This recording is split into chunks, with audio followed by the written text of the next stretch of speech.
guys abkaan wax ku duuwayo waxaa la OBS hadda u baahan tahay dhanka description ka doontaa adina ka faa'iideyso aad iyo ma saddex ay swaatna qaybtii aan sugayay oo ah sida culeyska loo saaro computerka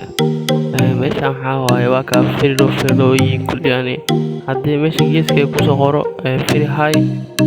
macnaha waxa ay raad kaliya siinaysaa waxa ku soo qormayso